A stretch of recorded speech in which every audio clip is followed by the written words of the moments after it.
is a local resident producers program. The program content is the sole responsibility of the producer and does not necessarily reflect the views or policies of CATV2, Oshkosh Community Access Television, the City of Oshkosh, the Oshkosh Cable Television Advisory Commission, or Time Warner Cable.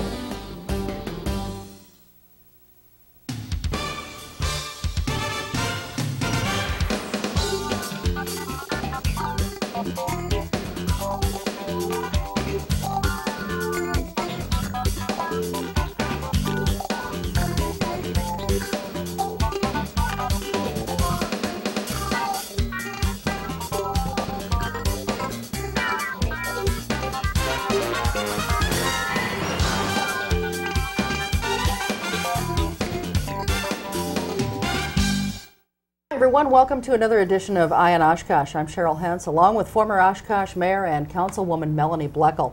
The Parkview Health Center here in Winnebago County has been in the news quite a bit in the last several months, and here to talk about it on this particular show is one of the members of the Parkview Health Committee, Forrest Woody Weber. He's known as Woody, and that's how we're going to refer to him this evening.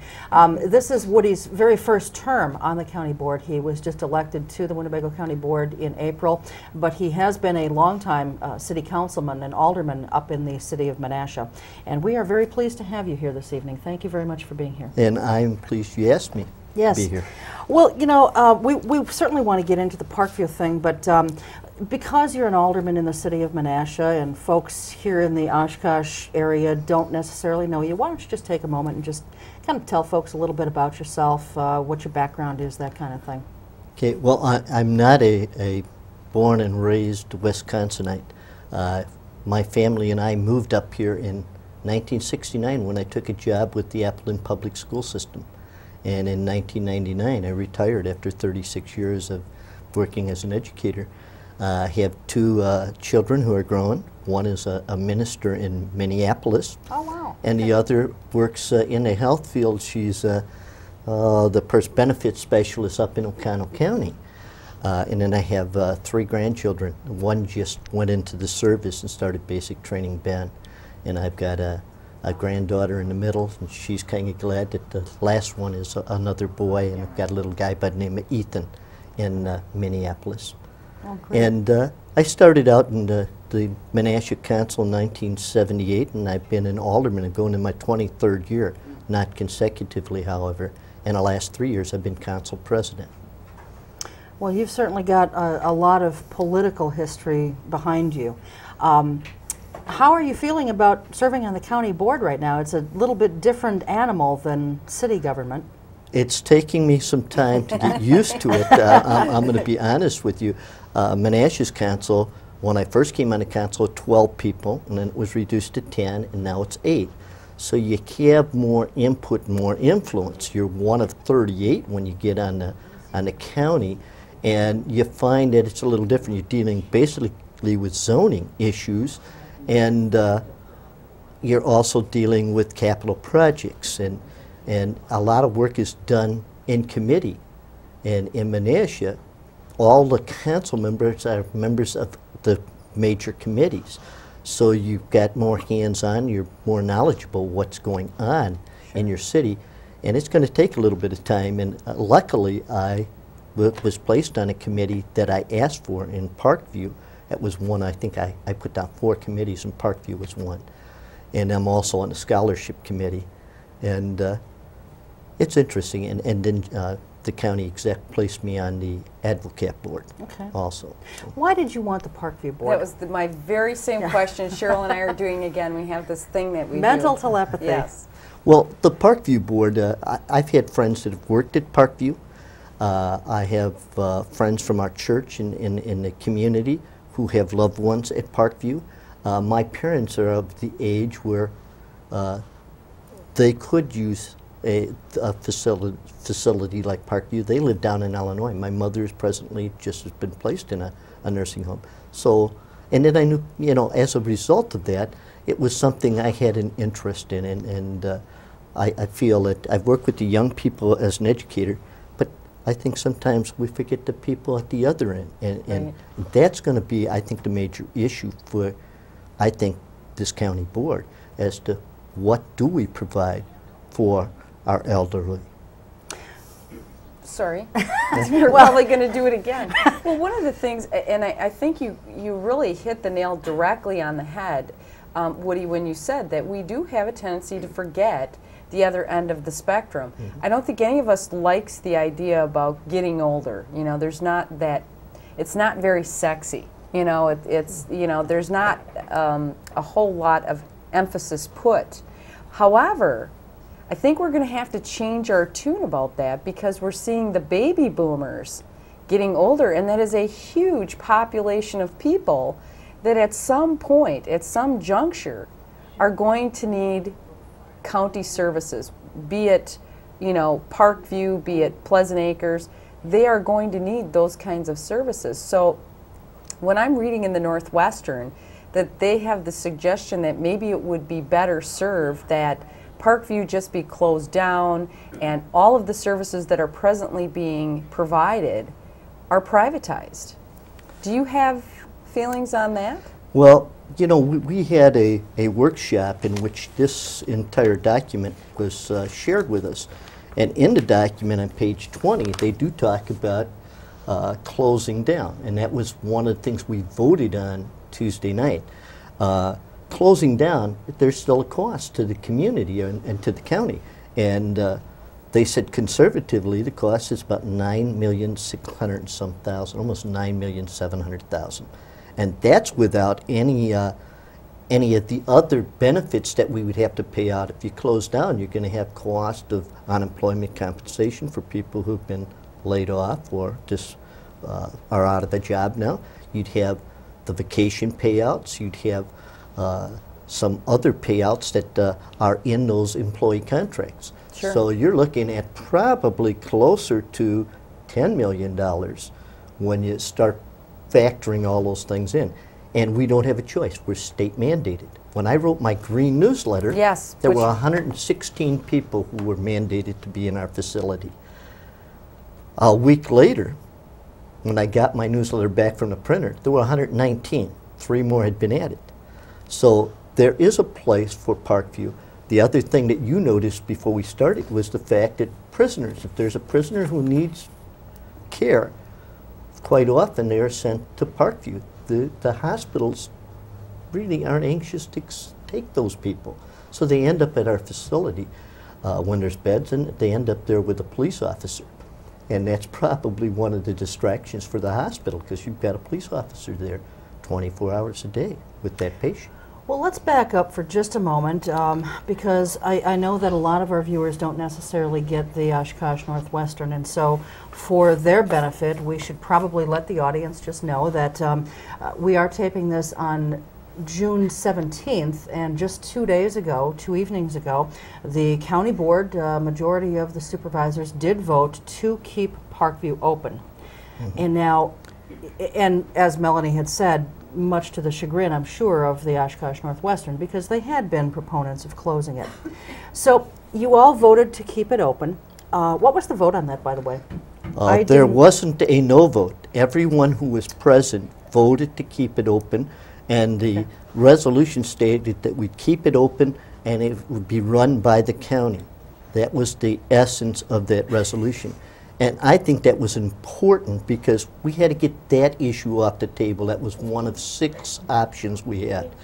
I would have hated to start down the trail of looking at the other options of building or of renovating, and then have somebody decide, hey, let's go back and look at closing. We need to take that issue off the table. We did that Tuesday night, and it was dramatic. I expected some no votes, and there wasn't a one. Well, let's talk, even though some people may say, well, you know, the vote's taken and it's a dead issue now. I think because this has been bandied about for so many years, I think it still is important to at least talk about what the options were, because undoubtedly they will come up again. What were some of the other options that you all as a board were faced with? Well, when they showed it, they showed us all the options we had, but there were only 3 that made sense.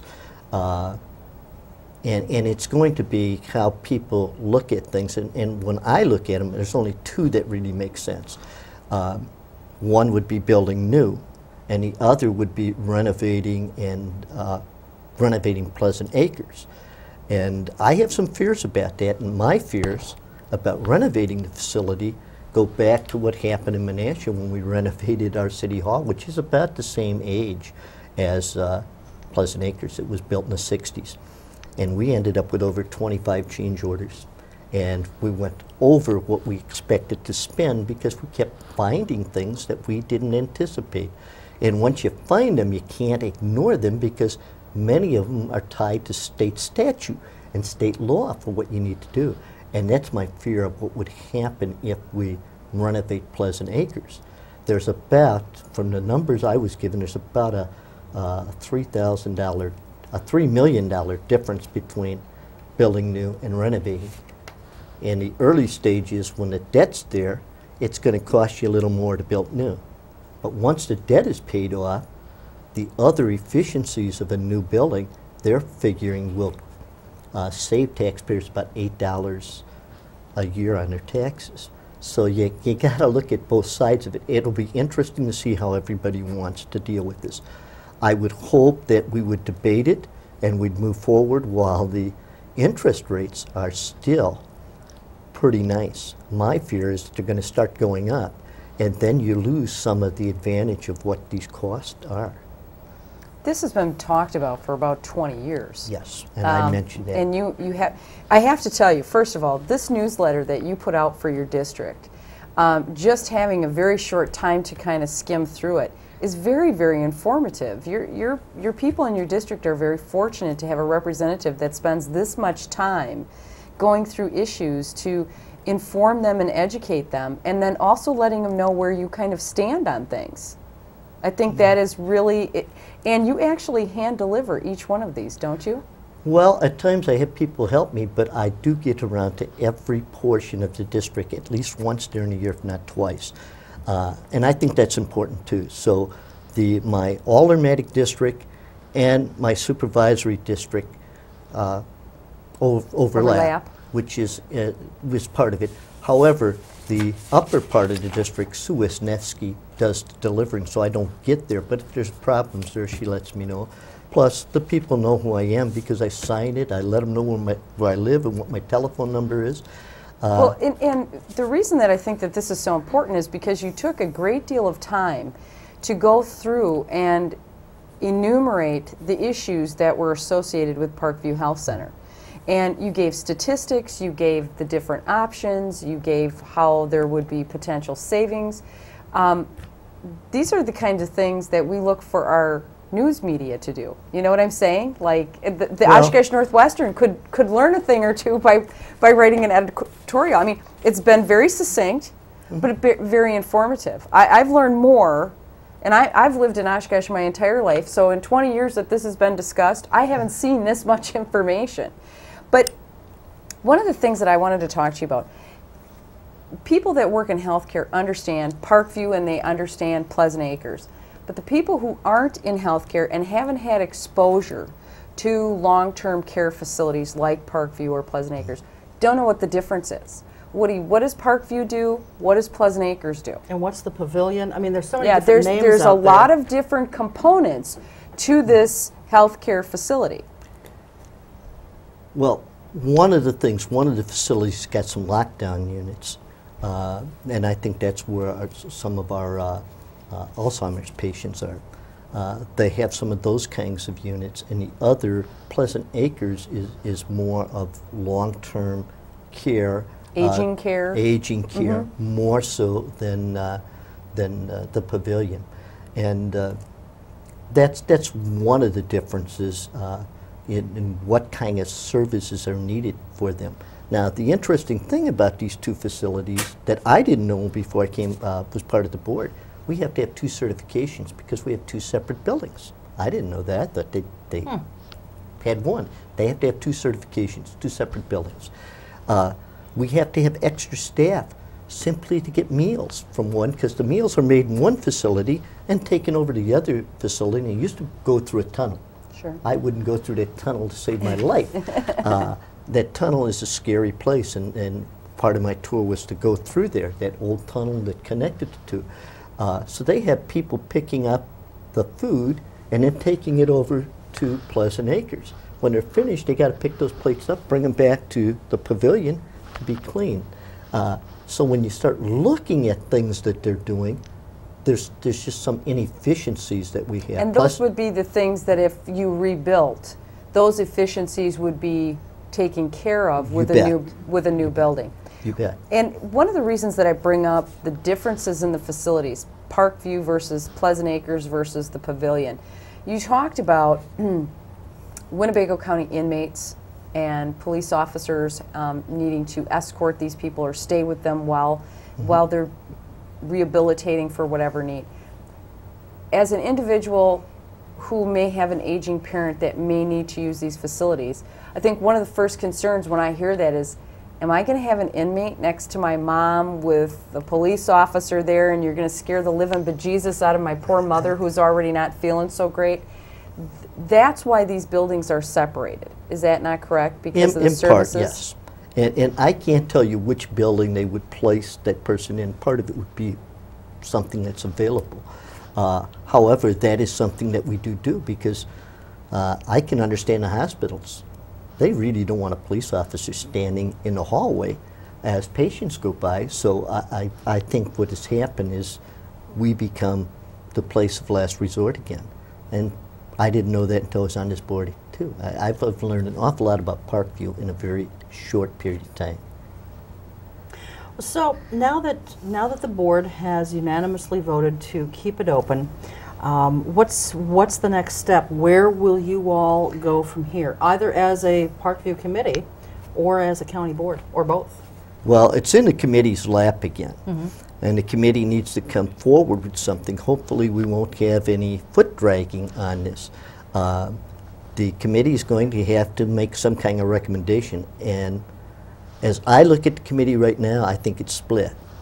It'll be interesting to see what happens. One of the issues that came out early and is out there is there was pushed that the rooms, if we go new, the rooms all be private, single bathroom. There's some good reason for that. It would help in us taking patients, and at times we're stuck. For instance, Pleasant Acres, there are 2 people in a room, but 2 rooms share a bathroom, so there's 4 people. Now, if you had 2 people leave the one room, the other room, it's women, you can't put 2 guys in that room. You got to have 2 women. So sometimes we get backed up because we'll have guys on the waiting list, but we have beds, but we can't have them sharing a bathroom.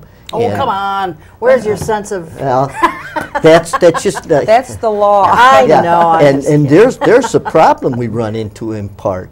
And that's one of the issues. And some people are concerned. And I think there's going to have to be some compromising, giving and taking. I had one supervisor tell me on another committee of mine saying, don't mind going new, but it can't be a Taj Mahal. So I think people are worried about that too. But when I look at the figures of remodeling or renovating and building new, I don't think we're talking about a Taj Mahal. I think we're talking about a facility to adequately care for the people we're responsible for in this county. Now, one of the other counties, and I pointed that out at the board meeting, Brown County has built new, but they've also made the statement they're only going to take Brown County people. So as you look at closing, where are you going to go? Some of the other counties that take the people who aren't wanted or are mandated to be in our facility, they're saying they won't take anybody from outside. So where are you going to start sending these people? And that would have been another problem. Can they legally refuse to take people from outside their county? Yes. That's what I understand. Yes. Now, then in the same steads, Woody, would Winnebago County, if you rebuild Parkview and Pleasant Acres, could we in turn say we're not going to take anybody from outside Winnebago County? We could. Is there an advantage to that? Well, what you're doing is making sure the beds are there for the citizens of Winnebago and the people who paid for the facility. Now, the other argument and the other issue is going to be size. Right now, they're looking at the new facility being a 189-bed facility. I'm sorry, Brown County or us? Us. Okay. It was 189. We were at 239, I believe. We have another unit of people that has been mandated to be in a different type of program, so we're losing some of them.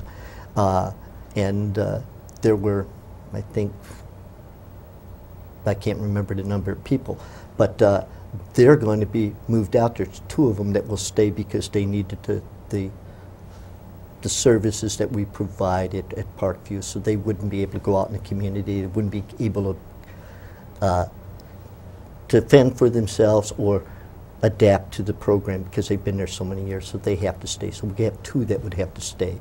My understanding is that we would get down to those numbers. I would hope we'd build a facility that could be added on to easily in case we're wrong. As I said early in here, the $64,000 question is, what do we need? The state's telling us one thing, and we're looking at some, so we have supervisors that are all over on this. Some of them want it smaller than one. That's where the problem's probably going to come in. And that's where I that's see the problem being. Some think it should be bigger. That's what happened with the jail. I was just going to say, know. I mean, I think that you mentioned Taj Mahal, that they didn't want a Taj Mahal.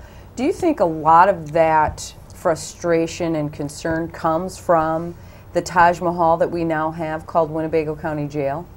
Because, I mean, I'm telling you, Woody, thank God I've never had to spend time in the county jail, but if I was going to, that would be the place I'd want to be. That is some nice stuff out there, the marble and the cherry wood, and holy moly. Did we forget who the residents were going to be staying there? Or? I wasn't on the board, but that is some of the letters and telephone calls I've gotten have pointed to what you're talking about with the county jail. And I think that that's maybe where some of these people are saying, hey, you know, we probably went a little over the top, well, maybe a lot over the top when you look at it out there. My concern here is that when you had this study done, and this is, I believe in your newsletter, it said this is like one of 4 studies that's been done in 20 years. Your latest study that you've had at committee, and everybody on the committee had an opportunity to look at, when they stated that the suggestion when they rebuilt would be 189 beds, the new facilities, you went from 239 to 189. Did they give you statistical projections as to how they came up with that 189 beds? And here's where I'm going with this. Why would you do less beds if the population that's going to be needing these facilities is actually going to be one of the largest we've ever had post-World War II? With the boomers getting older and going to be needing long-term care, and I hate to admit this, but not that far away, and it's one of the largest populations you've seen post-World War II, why would you build smaller knowing that your population in need is going to be larger? We're being encouraged from a lot of different places, state, federal. The projections are there isn't going to be that need. But you're saying the same thing I'm saying. I'm looking at what's happening in our economy. We have a whole bunch of people in this country who've lost jobs, not of their own choosing. Their pensions were just destroyed and pilfered. They don't have that anymore. Money they had set aside, some of them lost that money too. I see some of those people needing these kinds of services, or if they still have that income because they don't have a job and they're not getting health care, that money is being used to provide health care for their family. So where are they going to be when they get to their 80s? That to me is a scary thought, and nobody's talking about that. So some of the things that you've said have crossed my mind, and those are going to be some things I'll be talking about in this committee and on the board. Now, Tuesday night I didn't feel I had to talk at all because you got the full support of the board. The support of the people out in the gallery. We had people standing in the hall Tuesday night, and the board members, the supervisors that did speak, spoke eloquently about keeping this service. So this is one of the things, and it's the big problem. What do we need? And hopefully that doesn't keep us from doing this in a timely manner. Exactly. Woody, I want to go back for just a second because I think that Melanie raised a really good point earlier about, you know, people coming in from other counties and being taken care of out at Parkview, or, you know, whatever you want to call it, whatever section they happen to go in. Why, and maybe you can't answer this question because you've only been on the board, you know, on the county board a couple of months, but do you have some sense as to why we take people from other counties? I don't know that we have any from other counties, but this issue came up with Brown County. It was on one of the TV news stations carried it, and Brown County people made it very clear that they had taken people, and there's something about how they were being reimbursed and so on. But they decided that if they're going to stay in the business, it's going to be simply for Brown County people. We could take that approach. Is that something you would support as a county board supervisor? If it got us to remodeling the facilities or doing something for the facilities, yes. I think that's part of this is learning to compromise, and I'm not sure that in the past all the supervisors had that in mind when they put the jail together, and I'd hope to see us, I hope that we don't go through that fiasco again. But in the short time I've been on, I've noticed some people who seem to want to drag their feet. They didn't want to bring this, some people didn't want to bring this resolution forward. Well, it came forward, and I think it got more than what some people thought it would. And now we are faced with, where do we go from here? And that's where I think the numbers are going to be part of it. What type of facilities are you going to have? What kind of rooms are you going to have for people? Those issues are going to be out there, and it's all over the board from what I can see. Sure. Well, when you've got that many people with very differing experiences and differing backgrounds, you know, and that's not always a bad thing. You know, you get the give and take, and you get input from everyone. Do you think one of the reasons that there was some reluctance to bring this resolution forward was due to the economy, due to the fact that people are out of work, and this has a pretty hefty price tag associated with it, be it the option to renovate or totally rebuild, build new? There's some, I mean, the price tag was, I believe, was it 26 or 29 million dollars? 26 on one and 29 million on the other. Okay. New would be 29 million, renovating. Option one, and I've got to go back to it, option one is the status quo, and that's just trying to repair the buildings and make the buildings usable. That was 19 million. Almost 20. Almost 20. Almost $20 million, and you will do absolutely nothing to improve efficiencies. You're just basically bubblegum and Bailey wiring it back together. My view on that is we're spending good money on bad facilities, and somewhere down the line we're probably going to have to do more. Okay. And to me that doesn't make sense. Okay. The other one would be the renovating to Pleasant Acres, which is a 1966 building, and that will be interesting. I made another point at the committee meeting. I said if this was a baseball park or a football stadium, we'd get the money. We'd probably get the money and do something. Unless it's Lambeau Field or Wrigley Field, that wouldn't happen, or Fenway Park. But you look at most baseball stadiums, they're replaced in a 25 to 30 year period. Cincinnati replaced a baseball stadium about 25, 30 years after it was built. It's interesting that you would make that analogy. We actually put more stock in our sports than we do in our human stock, our people. So because of this hefty price tag, let's just look at building new is $29 million and some pretty good change. Do you think that the economy had some bearing on the reluctance to bring this forward at this time? For some supervisors, it probably does. Do you know any other reasons why? I mean, if this has been being looked at for 20 years, and we know that something must be done, we got to get off the dime, pick a side of the fence, or you're going to be picking up splinters. What advantage is there to dragging your feet any longer? Or is it just because nobody can come to a consensus as to what needs to be done? I think it's a combination of all those things, but I also think it goes back to that jail. Okay. I think for some of the people, it goes back to the jail and what they saw happening with the jail. I thought it was very interesting that somebody said, we don't need a Taj Mahal. Now, that you took a slant on it that I didn't even think about, but now in rethinking it, I think there are some people who feel, on the board, who feel that maybe we did more than we really should have done there, and they're worried about, is this going to be the next one where we're going to have that type of facility? I really trust the people who put together the study and the workshop. I don't see them wanting to go out and overspend. One of the things we heard Tuesday night, we have an outstanding staff.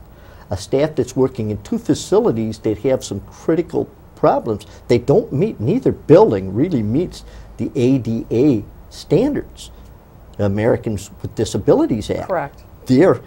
So once you start remodeling, you got to bring it up to those codes. That's my understanding. That's what happened in Menasha. It's very expensive to retrofit old buildings with new ADA law. And we found it out in Menasha. Nina's finding that out themselves. They're doing some remodeling, and they've been off the dime too. So both of Nina's building was about a 77, 78 building. Ours was a 60 vintage building, which is very comparable to Pleasant Acres. So that's the other thing. Plus, then we have to ask which one of these options interfere the least with the residents. That's a very good point. And if we remodel Pleasant Acres, we're going to have to move people around. Okay. And knowing my mom who has Alzheimer's and knowing people who have had loved ones with that, that's something that the nursing staffs and the facilities usually don't want to do because it's difficult for them. So that's going to be another part of this, and hopefully that issue will come forward. By building new, you can leave them all in Pleasant Acres and the pavilion, and when it's ready, move them over. Would you have, and it's a good point that you made, because we keep talking about building new, but one of the things that we haven't addressed is, would you be, obviously from your comments now, you're not going to be leveling the old structure and building new on top of a pre-existing structure. Do you know what I mean? You're not going to level. So do you have another site nearby that you're going to be building on, more property available to you that you can build this new facility on if your committee and the county board decides to build new? They showed us the schematic. It would be in the, they have enough land over there, Parkview, and they have an idea of where it's going to be, so it would not interfere with the other 2 buildings. Okay. It would allow them to build that, finish it, and then move the patients in. If we renovate Parkview and put the 2nd story on it and renovate you're going to have to be shifting them around somehow, and that could make things sort of interesting. So that's the other thing we have to look at, and that'll become another issue. Point. So if you build new and you're building on separate sites but still on the Parkview County ground, then when all is said and done, Woody, would you just completely raise the existing buildings and turn that back into green space, or what would? The pavilion would be raised. Okay. The pavilion is in terrible shape. The first building was started and it was done somewhere in the 50s. Now, is that the building that when you come into the parking lot, it's immediately off on your left? Yes. Okay. And Parkview is the one that you're going right at it as you come in. Parkview is the bigger, it's two stories also. Well, the other one's 2 stories. That one has got so many problems that somehow it needs to be taken offline. Pleasant Acres, what I understand, if you're not going to have it be a health facility, it might be an option for more space. We're looking for space in the county also, to be perfectly honest. It does give us an option. You don't have to do the same thing. So that building somewhere down the line, we'd have to determine what cost that would be to renovate it so that it could be used for other things, but you don't have to renovate it in the same manner you would for a nursing home. Sure, for patient care and meeting code and fire codes and safety codes and ADA codes. I want to talk to you. One of the big problems with long-term health care and dealing with the aging and being mandated by the state to be the responsible party, Winnebago County being the responsible party for taking care of this long-term care, which is extremely expensive. I don't think people have any idea how expensive this is. What help does the state provide Winnebago County when it comes to financing these kinds of things? Are there grants out there that are available? Is the state coming forward and saying, you know what, you people in Winnebago County have provided a wonderful service, and you've done it for many, many years, and you've far surpassed anything that the state could have done on its own, because if it could have, it would have, and it hasn't. Are they coming to help you in any way, shape, or form, or are they continuing to cut the reimbursements, which leaves us high and dry again as Winnebago County taxpayers? Well, that's part of, I think, the size issue. We're being encouraged, I think, from the state to lower our numbers. And part of that is the reimbursement. The state still has major problems financially. And we shouldn't be kidding ourselves that the state would be where we'd be getting the money. The federal government is also sort of holding back on some things. So that is one of the other $64,000 questions that again, we're just faced with lots of those. And so the one lady, we had somebody who ran Parkview years ago, was at one of the things, and she said, you know, you ran it without any support from the state in those years ago. You should be able to do it again. But that's asking an awful lot of the residents. Healthcare was far different. Yeah, it was far different. You're right. But it was an interesting sidebar from at someone who's old enough to probably be at you know. But she's really in good shape when you look at her age and that. But that was her point. You did it before. You could probably do it again. And potentially you could. But when you say that you are being encouraged to lessen your bed numbers, my presumption is, and forgive me for presuming, because you know you get into a bit of a little trouble here. So if I'm incorrect, I know you'll be the kind of guy that will straighten me out immediately. Yeah. I presume when you say that you're being encouraged to lessen your bed numbers, that would be coming from the state of Wisconsin. Is that a proper assumption? The way I understand it, it is, Melanie. All right. So the state is saying, gee whiz, Winnebago County, you have 239 beds now, but we think you only need 189. I'm not understanding their rationale once again. I'm not either. And they're not telling us why. I don't know where they're getting their projections. We talked about that earlier. But those projections are out there. In fact, at one point, there was the number 175 was in here. And then we have the number 189. And as you talk again to different supervisors, the numbers all over the board. There are supervisors that think 189 is too small. There are some that think it's too big. So I think that's going to be one of the dilemmas, and I hope it doesn't hold things up and cause us to spend money on those other two facilities that should really be going into something different, either a renovated system or a new system. Is there a nonpartisan party that could give you a better number? Because let's face it, the state of Wisconsin has a stake in telling you that lesser beds are better because it's cheaper for them. It may not be the long-term answer, because obviously if they had long-term answers, we wouldn't have the $1 billion in deficits that we have. They've screwed up projecting their revenue, they've screwed up projecting their spending. So I'm not real confident when they tell me that we're going to bond for potentially a 20-year project of $29+ million, and we only need maybe 189 beds. I'm not real confident in their projections because they haven't done a real good job with anything else. Is there somewhere else as a board, Winnebago County Board, that you could go and say, based on the population projections for the next 50, 100 years, the percentages that we're looking at now, based on trends, this is a better number based on our growth, based on our population, based on all of the things that you should factor in. You know, could you go to a professor of economics? Could you go to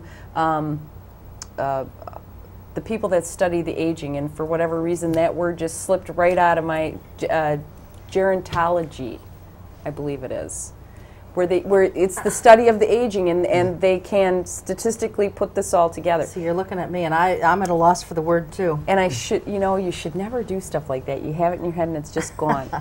Well, that's called a senior moment. But, I was just we're talking about this. Why do you think I'm so supportive of those people over at Parkview? But is there any way that we could get better numbers that we have faith in? I mean, is there anyone that can suggest that? I'm sure that the people over at Parkview, the administrator Margie Rankin and those people are looking at what they think is the best number.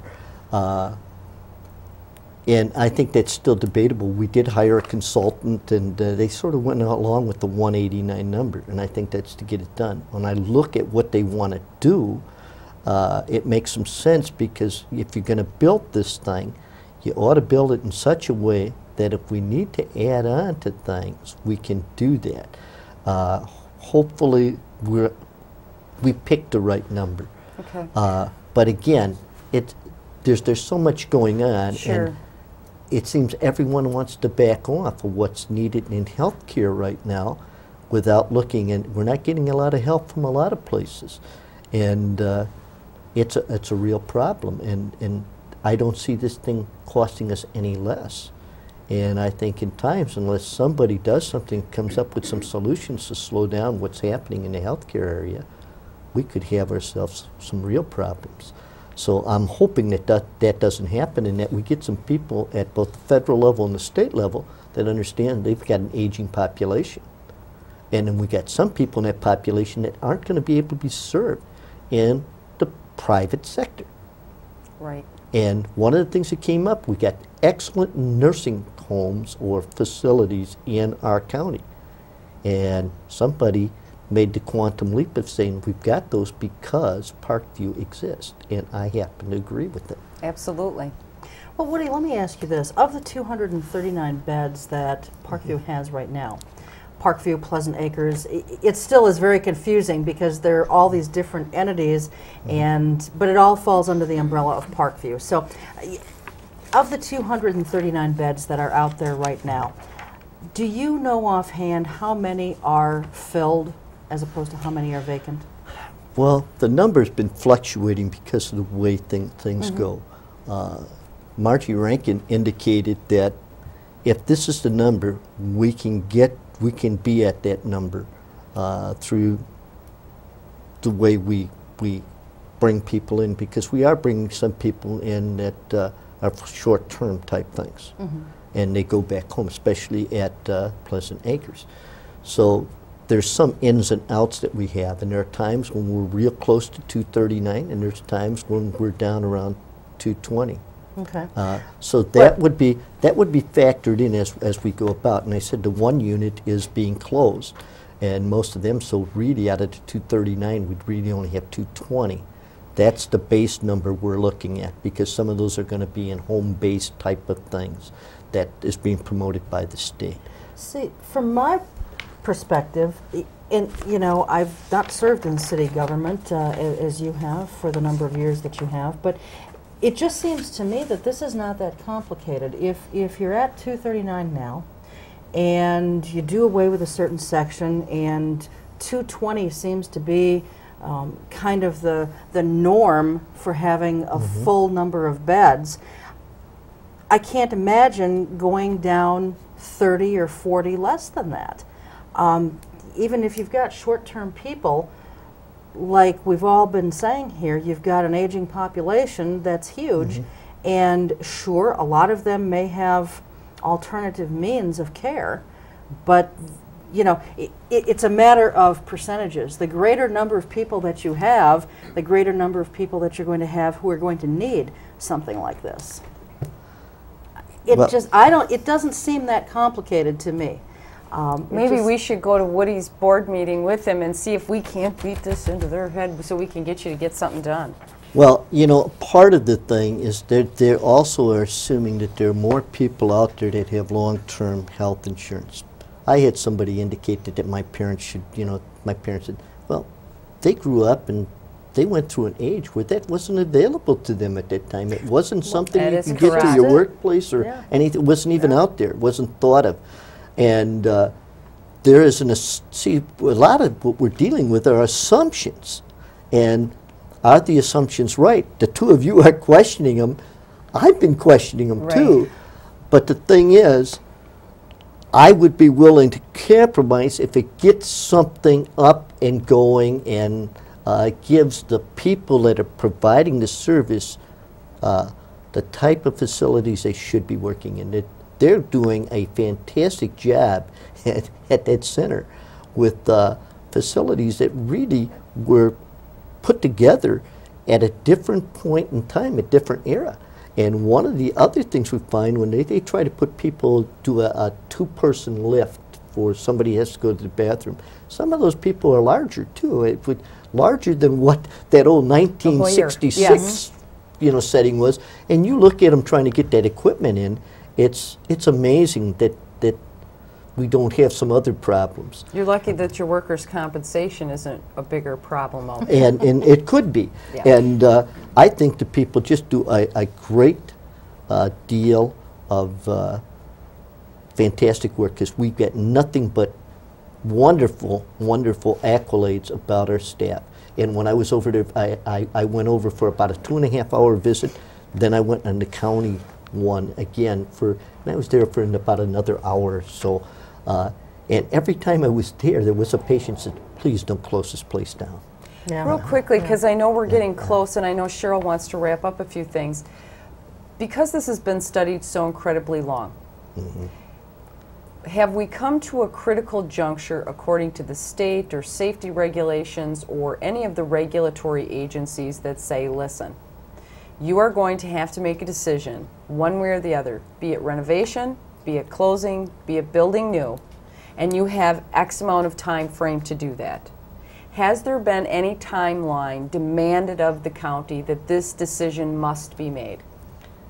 It will depend on when the state comes in to inspect, and that we have an issue with elevators in Pleasant Acres. And when is that inspection supposed to be Well, we've taking had place? one just recently, and our elevators need something that we are going to have to put in there. We're going to have to spend the money. Otherwise, we are not conforming to the You're non-compliant. compliant. Okay. And that's something we'll have to do. We just passed something, and I think the total is approximately $110,000 doing something with things for the elevators so that they can operate safely, or they have some type of recall thing. So short of this inspection stating that you're non-compliant in elevator situations, there's been no mandate on you by the state or any other regulatory agency that you must have a decision by 6 months, a year, what have you. I would love to have that out there, but that isn't out there. I'm putting it out there right now. Well, I just want to go back for a second to this aging population again. You know, you were saying that some folks are saying, well, you know, just because your folks, for example, didn't have the opportunity for long-term care insurance and this kind of thing, people nowadays do. I think we also have to, on the other side of that coin, look at the fact that people nowadays, we've got a hell of a lot more people out of work right now than we have They had can't in the afford to past pay for who it. don't have health insurance. They don't have basic health insurance, much less insurance for long-term care or something like that. And I think that that is another supporting argument for why we should probably not drop down to 189 when we've got the kind of numbers here with aging population that we do. And I wanted to make that point because when you've got all these people without insurance, Oh yeah. what are you going to do? You know? And as people lose jobs, what we're seeing is jobs are being created, sure, but they're not the $15, $17 an hour jobs. They're retail. They're retail. And service. They're service jobs, and many of the jobs do not have any benefits with them. Correct. And so somehow we got to factor that in. And I don't know how we do it because we're getting mixed messages from places. So hopefully, as we do this, cooler heads will prevail. People will look at the big picture and say, hey, we've got it, or we build in such a way that we're not tying our hands as far as building a facility that has the options of extending or adding on to easily. In Winnebago County, we've been very fortunate because we as a people have been very proud of our parks, our educational systems, our quality of life. We hear a lot about quality of life. I would certainly hope that the people on your Parkview Committee and the County Board as a whole certainly view that health care is about quality of life, and that providing the very best that we can for our taxpayers is really one of the essential services that a government is charged with. All the fluffy stuff that we seem to do all the time, that's all well and good, but if you're not providing the very essential human basics for human life, there seems to be something very, very wrong with people not seeing this as a very basic thing that we need to be doing for, and please remember, these are going to be our parents, our grandparents, our aunts, our uncles. It's going to be us. And us. And I hate to tell you, but this is starting to come out a little bit. And that's one of the things I think that I get real concerned about, is that we're not looking at this as that this is an essential service, like police and fire and schools and things like that, but that indeed it is. And the only thing that I'd like to add, and I thought Cheryl did a really good job, is, and that you brought this up because I wasn't aware that we could even do this. I personally would favor someone like you or someone on the county board saying, you know what, we're going to do this, and the taxpayers of this community can support rebuilding this facility, but it should be for the residents of Winnebago County who have supported it with their tax dollars, for their moms, dads, grandmas, grandpas, and ourselves and our future. That's it's an right. investment in our future.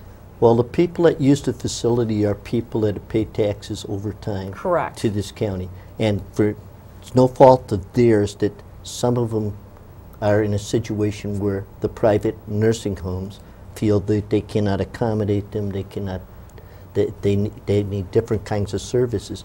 And that's one of the reasons we're here. I think some of the private nursing homes, and I told it to some people, if they feel that way, they need to step forward and say that too, instead of letting the newspaper lead the charge here. And one of the problems with the newspaper, and we've been talking about that, they focused in on nursing homes that were having difficulty, counties that were having difficulty.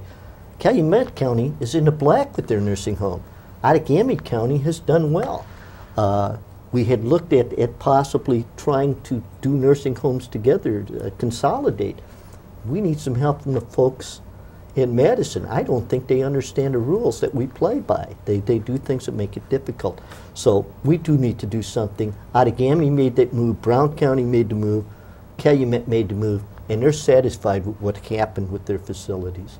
And I don't think we should let Manitowoc or the Sheboygan situation dictate what we do, and I think the board did that on Tuesday night. That's wonderful. What, so this now reverts back to the Parkview Committee, Parkview Health Committee. When is your next meeting? And I'm assuming that you're going to be taking this right by the horns immediately and starting to wrestle with this, aren't you?